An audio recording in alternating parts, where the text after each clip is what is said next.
আমরা একটা কন্টেন্ট সামাজিক যোগাযোগ মাধ্যমে ছড়িয়ে দেই।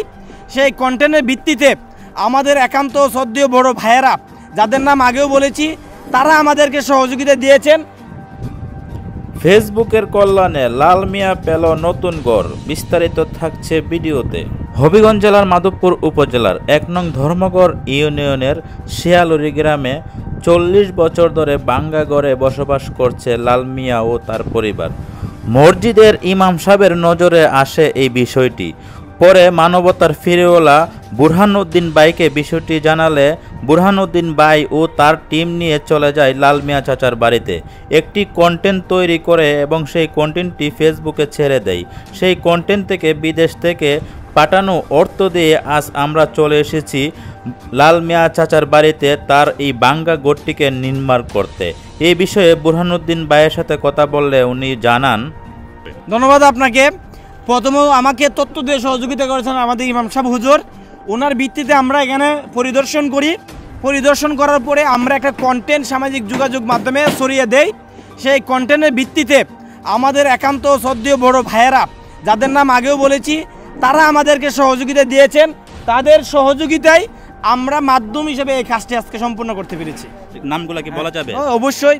আমাদের প্রথম হলো হান্নান ভাই, কুদ্দুস ভাই, হাবিব ভাই, লুতুর রহমান ভাই, তারপর হলো তারেক। তারাই আমাদের এই ঘরে বিশেষভাবে, আর কেউ না, আর সমাজে কেউই না, মানে তারাই শুধু এখানে স্পেসিফিক টাকা দিয়েছেন। ধন্যবাদ। ধন্যবাদ। আমার খুশি হয়ে আনন্দ। আল্লাহ হাই আর্তি সব তার টান করুক, জিন্দা মুদ্রা মাফ করে দেখ। আল্লাহ সব যে শান্তি করুক বাবা। আজ তো ৪০ বছর যাবৎ আমি মেঘে বিস্তারছি, রোদে উগাইতেছি বাবা। আল্লাহ খুব শান্তি করুক বাবা। আমি এটি আল্লাহর দরবার কামনা করি। আমরা তো অসহায় মানব বচন না, আমরা তো ভূত নাই, কেউ নাই, টাকা পয়সাও নাই, আমরা তো অসহায় মানুষ। আপনারা তো আমার কাছে পাশে দাঁড়াইছেন।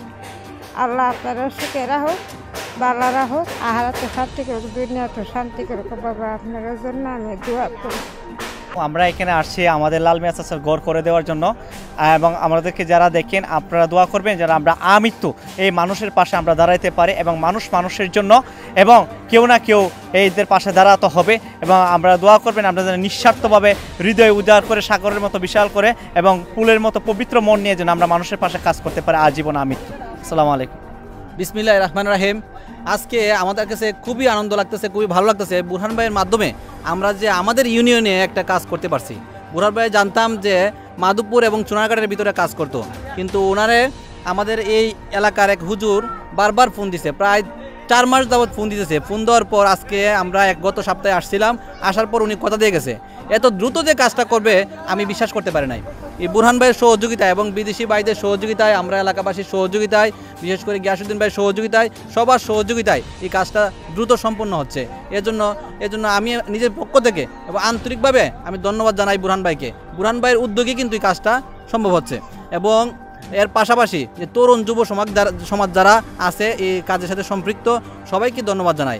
আশা করি এভাবে যদি কাজ এগিয়ে যায়, এলাকাতে আর এরকম দুর্দশা দুঃখ যে মানুষগুলো ভুগতেছে এই মানুষগুলো আর থাকবে না। সবারই নতুন ঘর আসবে ইনশাল্লাহ, একের পর এক। আমাদের সহযোগিতায় এবং ইয়াংদের সহযোগিতায় এই কাজগুলো সম্পন্ন হবে। ধন্যবাদ। ধন্যবাদ।